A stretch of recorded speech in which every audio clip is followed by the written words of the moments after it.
Hi everyone, welcome to Founders Diary. As a product person, a whole lot of people there, like I tell people, Fintech is up for the week. I also know that family is super important. You should draw the lines between family and the work. One thing I've been able to learn is that our growing up shapes how we think. You want to run in Fintech, the most important thing is to control. You also want to be in charge of things that are super important to you. That key thing and challenge is seeing a business is basically, you're doing it same. Everything you do as you go in your career, strategic relationship is very key. So even before the solution was ready, I had engaged again. And getting the right people around you can be a challenge. So that's why you see that the fintechs hire and fire a lot. 70% of most of the transactions are at agent location. I would draw cash is still key.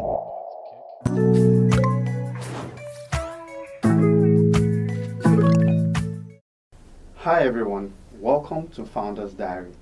My name is Abayomi Ogunjobi and I'll be your host for this episode. The Founders Diary is an audio-visual series podcast hosted by Trigger Global. Trigger Global is a proprietary investment company with businesses ranging from asset management, financial services, and financial technology.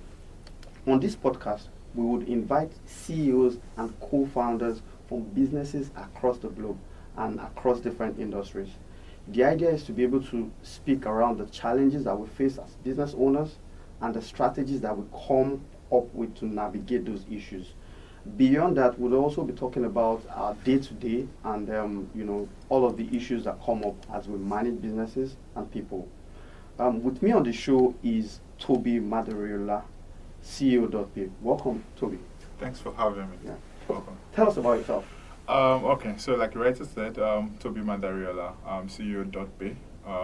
So at DotPay, DotPay is a payment company, payment financial technology company that focuses on offline and online payments, and also making access, super available to the underbanked and unbanked, Nigerians. Yeah. Fantastic, interesting. First of all, before we go into like all of the business things, right? Talk to me about your background and your journey so far. Okay, interesting. So interestingly, I have a very short career. That is relative. Other people can see that as quite long. CEOs today that are pretty much out of school, entrepreneurs, and sure. They're doing great. They're doing amazingly well. Absolutely. But for me, I think I was lucky, and after my first job, that was pretty much a family job. I remember my uncle had a shoe factory, and there were one or two things I was doing there. Not really full time, but I didn't have a choice. I started fully with the Fintech in Nigeria to the e-settlement. And I started then as someone that just wanted to learn how to write code, interestingly, right? So I remember I had to go to the office, and I had picked up mobile application, and I wrote my first hello world, and I felt like, okay, I was there. But interestingly, I felt that the sacrifice was not for me as a thing. Maybe now I would say, okay, I'll do it. But then the sacrifice was not for me because I had to come to the office at night and sit with the boys and write the code, and I'm like, why would I do that, right? Yeah. But for me, what that did for me was to even help me see a clearer picture. So I realized then that I'm not the guy that will write the code, but I'm the guy that is ready to sell what has been written. I'm the guy that wants to think about the logic that goes into writing the code. So I pretty much started then as I moved from there to become a business analyst. Shout out to my then CEO. Oluwatobi, the fantastic, amazing guy, gave me the opportunity. So I became, a business analyst. And as a business analyst, then it was just about documentation, and for you to document, you pretty much then you then understand how to sell. Correct. Right, because you are trying to sell, from a document. Right, so I did a lot of research work, and I remember then, we started with MPOS certification. So we first, then, I pretty much worked with the team then to get MPOS certified in Nigeria. So there was a lot of learnings from there. Did a lot of online payment solutions. We did a whole lot of stuff. Then from business analyst, I became a relationship manager, selling solutions to banks. Fantastic. I think then we were able to sell to about 10 of the leading banks in Nigeria. Great. Worked with MasterCard, Visa to roll out M-Pos in Nigeria. But I think my major calling in this fintech space was when I had the opportunity to become a product person. Fantastic. And I was product manager and I was a sales guy. So interestingly, I think about 7 years ago, give or take, I had the opportunity to become a product manager. So I picked on that role, and because I was a business analyst before, because then I was doing a lot of requirement gathering. So I understood what it meant to do requirement gathering. I was also selling, so I understood what it meant to do requirement gathering, go and develop and go and sell. So I pretty much felt I was into product already, but I got the opportunity to actually be the product person. So I got into product, and I started engaging, and from there, we had a fantastic opportunity to build agency banking solution. Wow. And we started building then. I remember our first trip to Osun State. Wow. We had built a solution, and the APK wasn't even available. So we got to Osun State, and someone had to send the APK. But I mean, I think the first 3 years of my career was very, very important. It pretty much opened my eyes to a lot of stuff, and I think what has stood out for me is being that product person, and obviously I agree with you. I moved from being just a product manager to a senior product manager, and also I became the head of product there. And it was quite challenging. It was quite, there was a major opportunity, but also it was quite challenging. But Toby, you say this is a very short yeah. career, bro. I mean, this is a lot, right? Yeah. It is a lot, and Yeah. for me, I'm always particular about the starting point. Mm-hmm. You talked about the first 3 years of your career. Mhm. Myself, the first 3 years of my career Mhm. practically shaped me Mhm. into the person that I am now, Mhm. work-wise. Mhm. I was in marketing. I started with marketing, and I was just thrown into the water. I just I just had to find a way to swim, right? And I moved into core relationship management and then core finance, and that shaped me into being a business owner that I am today, right? And I feel like that's important. So beyond talking about your beginnings in terms of career-wise, there's also something that I have an interest in, which I feel also shapes our beliefs, shapes our decision making, and shapes, how we see life generally, right? I would like you to talk to me about your personality as an individual.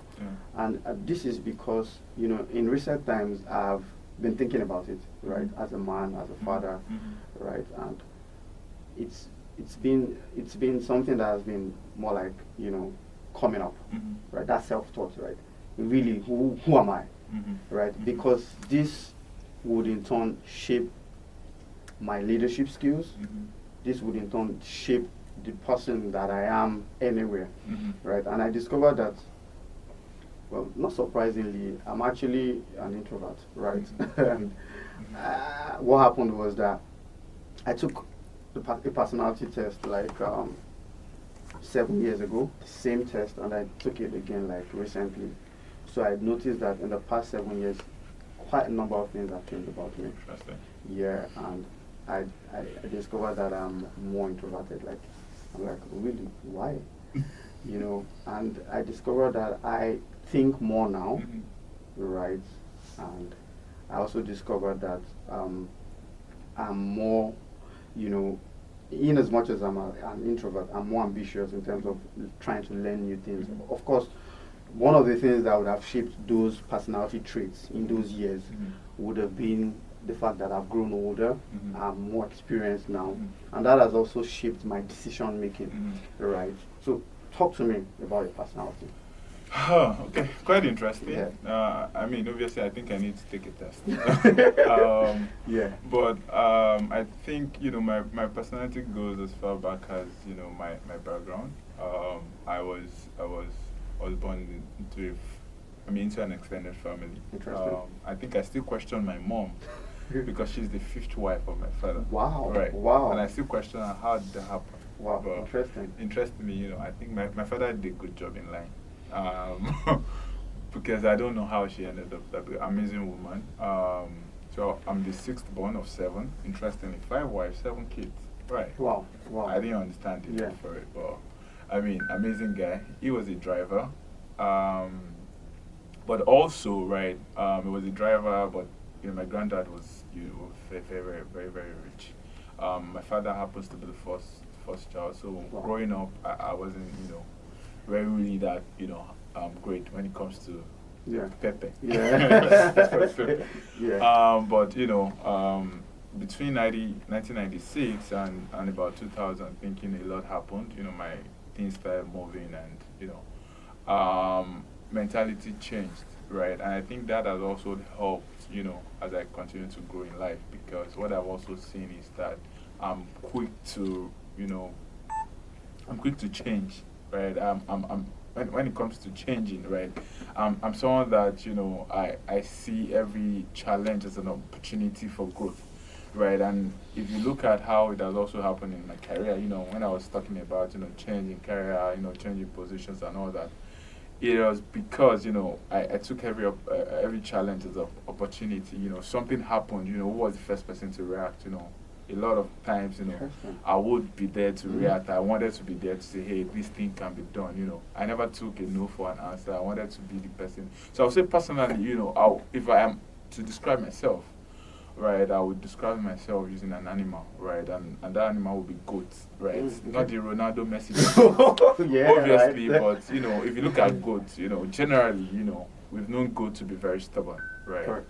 and I think I'm a stubborn person, but I'm a stubborn person that likes to get things done, right, Good. and I think that has also helped me, right, because for me, I just want to look for ways to get things done. Good. Right. Good. Personally, I think there's a whole lot room for improvement about personal, about myself. I think as a leader today, I've now seen a lot of stuff. Go back 3 years, right? As a product person, like a whole lot of people didn't like me. Really? Right. Yeah, and I always say this, right, because I felt comfortable with it at the point, because I felt like as a product person, people shouldn't like you, right? And my justification was, if people like you, then it means your product is not moving. Correct. If people don't like you, it means that there's there's a whole continuous lot. improvement. I mean, So you are looking out for the issues, the problems. Exactly, right? But The then tech guys will not. I know, This guy has come again. I know. But now I've seen, I've seen it in a different angle, and I feel like, for every relationship, along the line that's continuing to go, it is very, very important, right? How you react, how you relate to people and stuff like that. I think, for me personally, I'm learning to be a better person, obviously. Yeah, sure. Now I can say for a fact today that, my relationship with, other colleagues has been amazing. Personally, I feel like even today, I've used my experience to start, revamping things. I was talking to some of the new, employees, right? And for the ones that were married, I was particular, because Fintech is something else. I tell people Fintech is not for the weak, right? If it's a whole lot, right? You're dealing with people's money and stuff like that.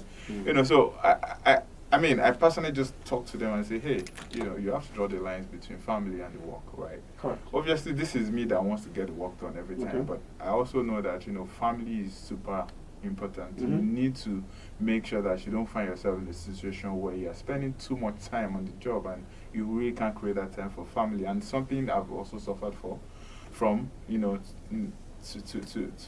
an extent. I mean, interestingly, my family, I married into a relationship that wasn't really, in the same city, in the same country. Yeah. But like the long distance. Yeah, long distance. But balancing that, was great at the initial stage. But at some point, I felt like the work was just too much, because I felt like work now became my go-to. But luckily for me, I've been able to balance that out, and I just try to get everybody. So I think, just like I said earlier, we're using that animal. It has to be good, Fantastic. Stubborn, aggressive. Interesting. It is, for me, very intriguing to actually get to know that about you. And one thing I've been able to learn is that our background, our growing up shapes how we think. And likewise, I've had a lot of, family background and a lot of things about my family that has shaped the kind of person I am today, right? So I also believe in taking opportunities, and knowing this about you would also help into, as we go on in this conversation, because Definitely. I'd like to know, the journey so far with, DotPay, right? And, talking about how, as a leader, you're able to navigate those early stages, because it comes with a lot of challenges, right? And, you'd have issues with having to, raise funds, putting something, putting a structure in place. So what were those challenges, and how did you navigate them? Yeah. So I mean, for me, it's a bit different from most of the founders. I think it was around, say, March 2021, right? I was in Abuja, Okay. and I was on a case, a dispute fraud case. Oh, really? Yeah. Okay. At my then organization, and I got into a call with one of our group CEO, now group CEO. And it was quite interesting because I remember 6 years before now, I was also with the same person in the same room talking about agency banking. Wow. And how to scale agency banking, how to, take over, what partnership will really work. And, within that 6 months, there was really no conversation about this. And, next thing, this guy put a call through and was like, hey, Toby, what's up? What are you doing? Let's do something. And, I couldn't say no to it because this is someone that, in terms of what he has also built, it speaks for itself. Yeah, correct. And I think we had that conversation and I wasn't sure. So I came back to Lagos and I asked myself, how long do you want to do this for? When is the right time to actually set up something for yourself? And I was able to answer the question, within a very short period of time, because also I had to look at other factors and say, hey, guy, what do you really want? Yeah, but interestingly, I was able to answer that question in a quick time. So we had an agreement, and I think we started setting up, say, March, right? No, it was March. We started setting up May, right? Okay. So May. For me, I felt, you want to run it fintech, the most important thing is to control, right? Sure. I love the word control, right? I wanted to control my technology. Absolutely. But controlling doesn't mean you are not partnering, right? But you also want to be in charge of things that are super important to you. Correct. Right, so we set up, we had an arrangement, we had a structure, and we said, okay, this is how we wanted to operate. So then we started, and I think in about 3 months, we actually built out something. Wow. Right. Wow, good. Luckily for me, I had people also I could talk to, and I said this thing, when you have everything you do, as you go in your career, strategic relationship is very, very key. So I had this strategic relationship. I had guys that I could reach out to and say, hey, guys, this is what we're trying to, to do. Come and join. Come and join this train. Let's do this. Let's build something amazing together and stuff like that. And we built the solution out in 3 months. A lot of people didn't know this. Wow. A lot of people still don't know. So DotPay was, in terms of the major, architecture, we had spoken about the technical architecture, what structure was going to look like, I started developing. Good thing for me, product guy, right? So I had my product documentation, I had my PRD done in a very short period of time. Then, because I had a whole lot of stuff, so I had to hire someone to do more like a business analyst. Yeah. Like the admin work. Exactly. Right? Because I knew this thing, but I know that, market has changed. You had to do some other things, you had to have some other things. So we built that out, and, say September, we were ready for our first transaction. But that's one of the interesting part. You can build a product-led solution today, and you feel like, product is fine, sell itself, right? You can run a product-led organization against, a sales force. Sure. Right. Sure. Sales force is major. Absolutely. Right. So, and like I mentioned earlier, being a product guy, I also understood the sales. Yeah. So I put together also a team of people that also understood that, okay, when it comes to sales, for what we needed to do, they were good, right? So we spoke to them. So even before the solution was ready, I had engaged the guys.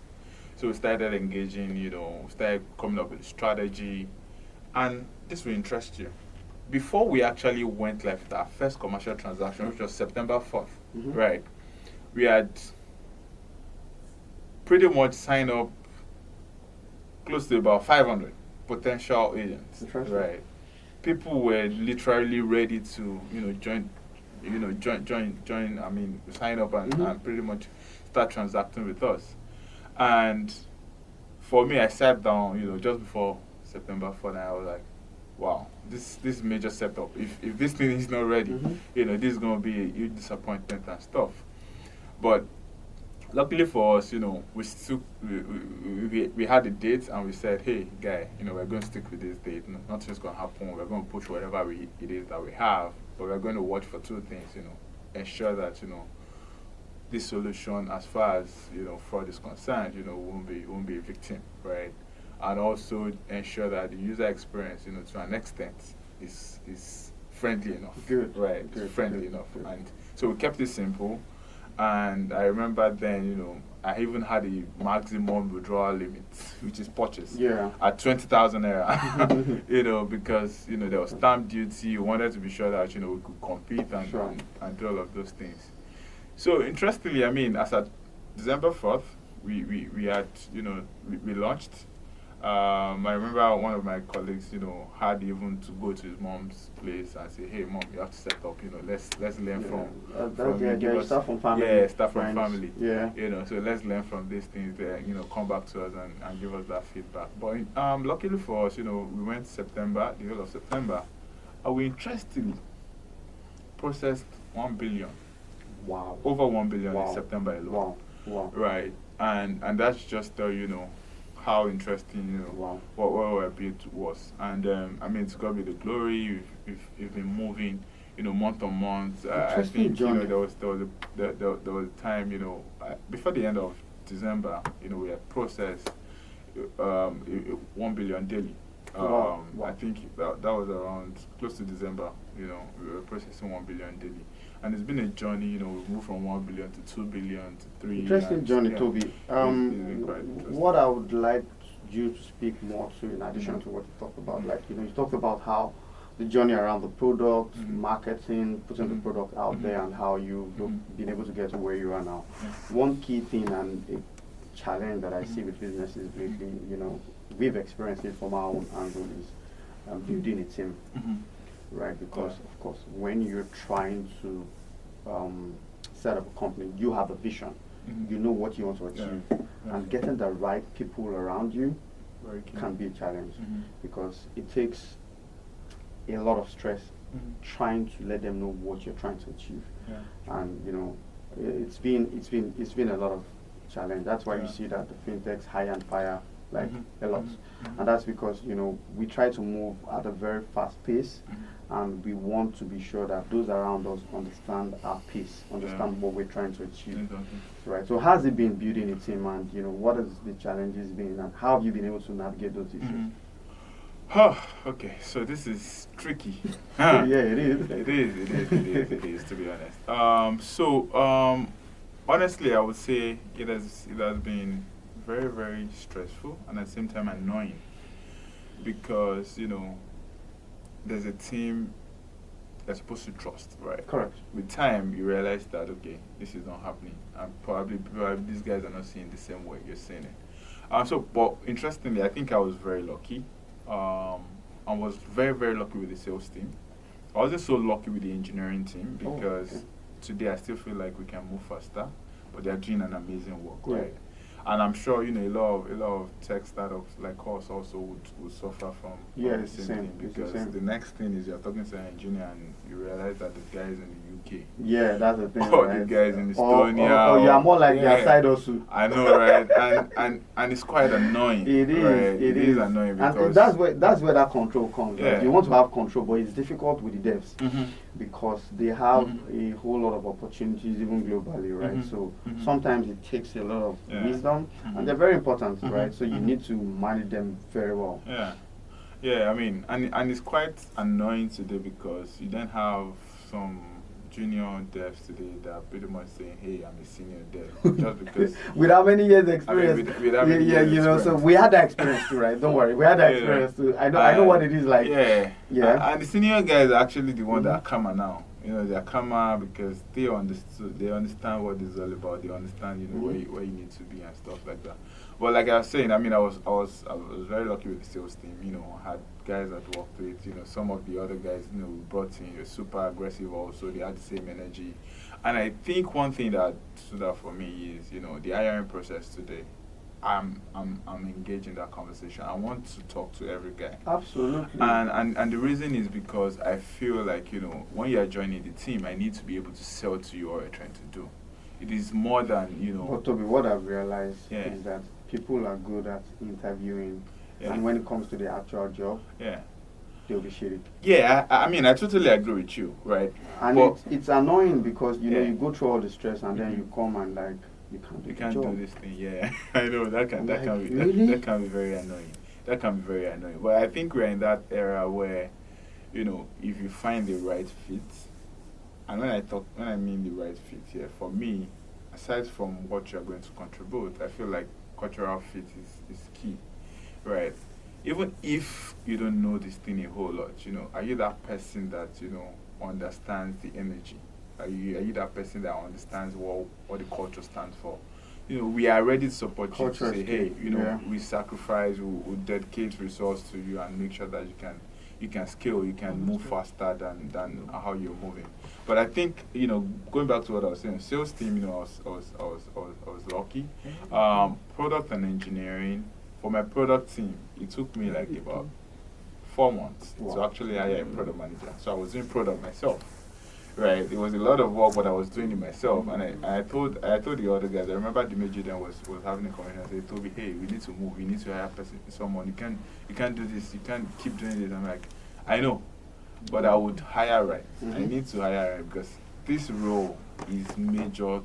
Because for me personally, I feel like my product guy is not just a product development person. He's a product operations person. What that means is you are doing more than just say getting the PR out there to the engineers. You have to be involved. You have to be like a proper CEO.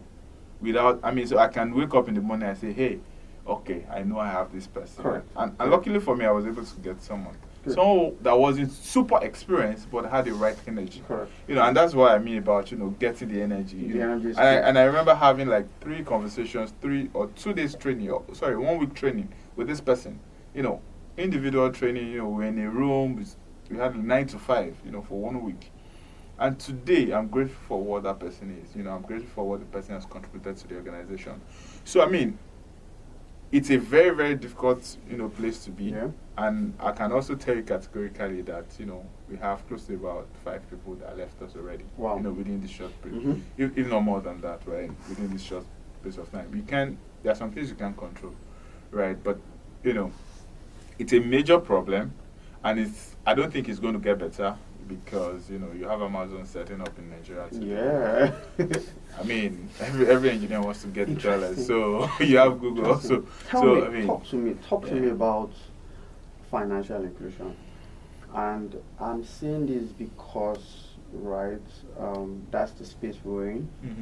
And, I think as of last year, I think February, early last year, there was a statistics out there that says that just 39% of Nigerians that are 15 years and above have an account with a financial institution, which means that there are a lot of unbanked, there are a lot of opportunities there, and for me, I feel like one of the ways to tap those opportunities would be collaboration, right?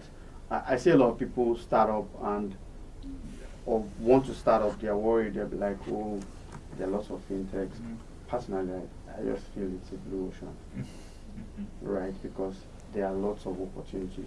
The challenge would be the fact that people just are in Lagos. We were having this conversation just before we started, right?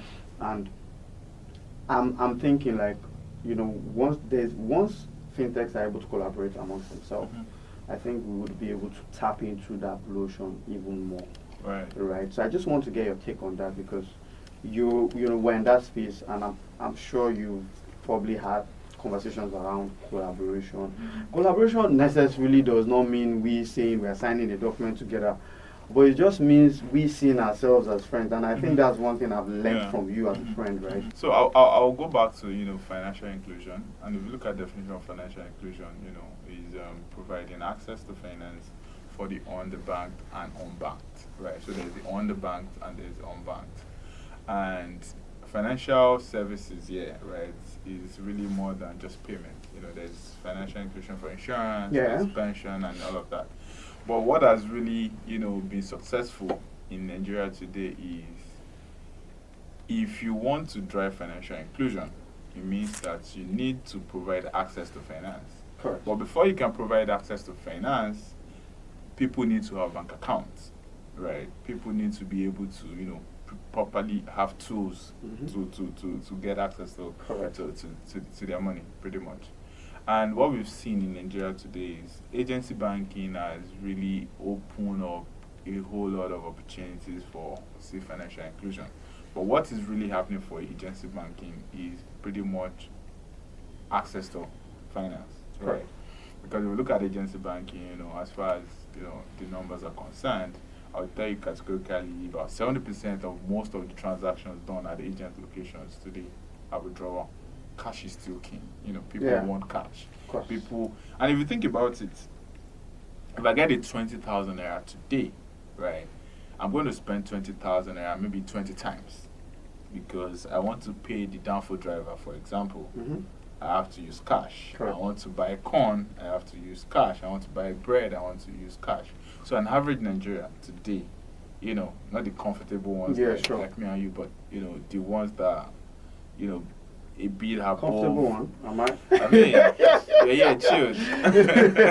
But if you get what I mean, today you you won't really go out there and go and start looking for bread.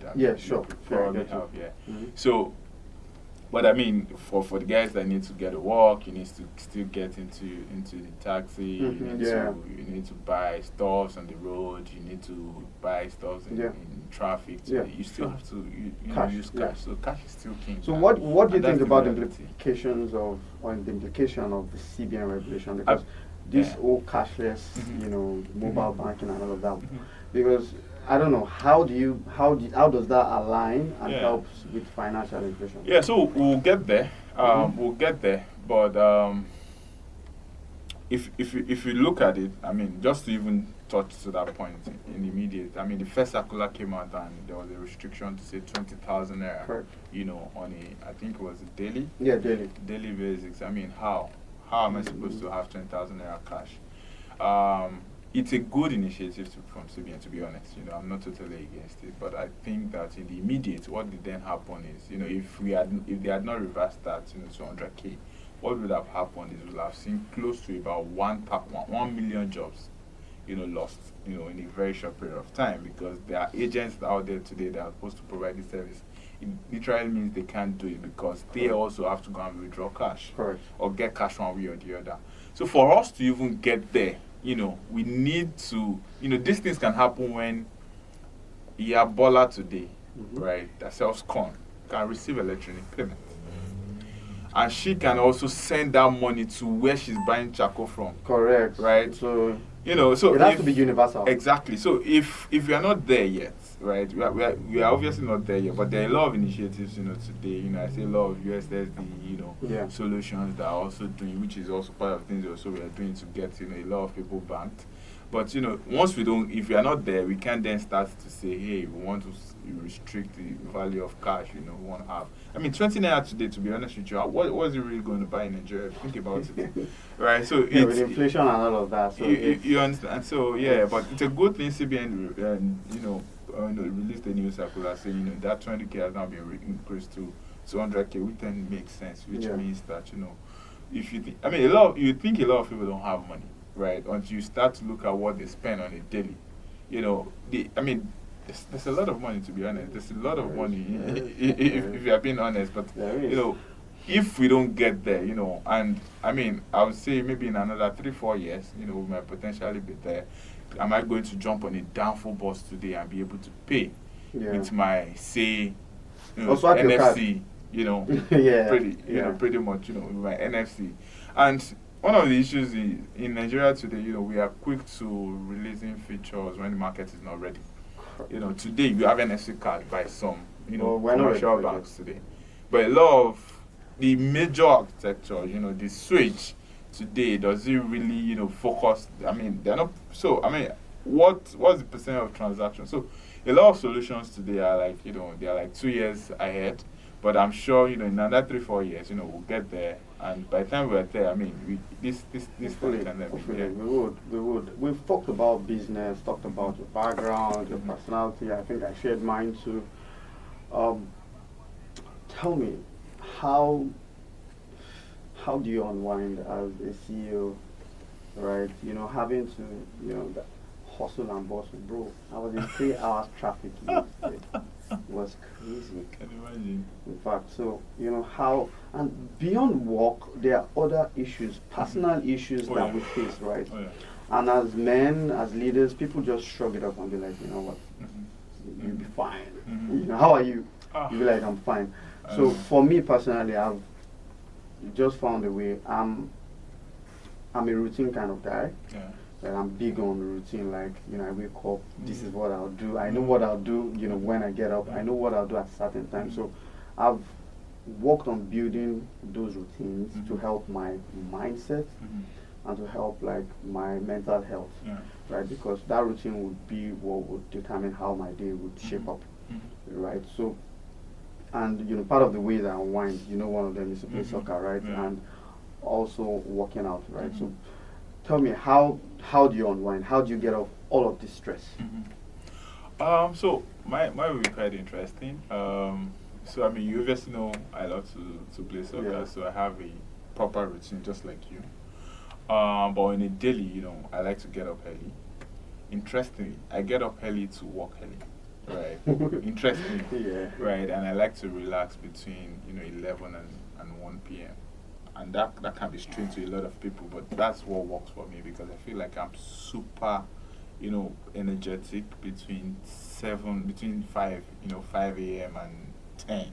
Like, put anything on me. And I also like to monitor, so the monitoring tool, I literally just go there to pretty much try and design something new every day in my head, right? So, then, aside to work, football on Wednesdays, Sundays, Saturdays.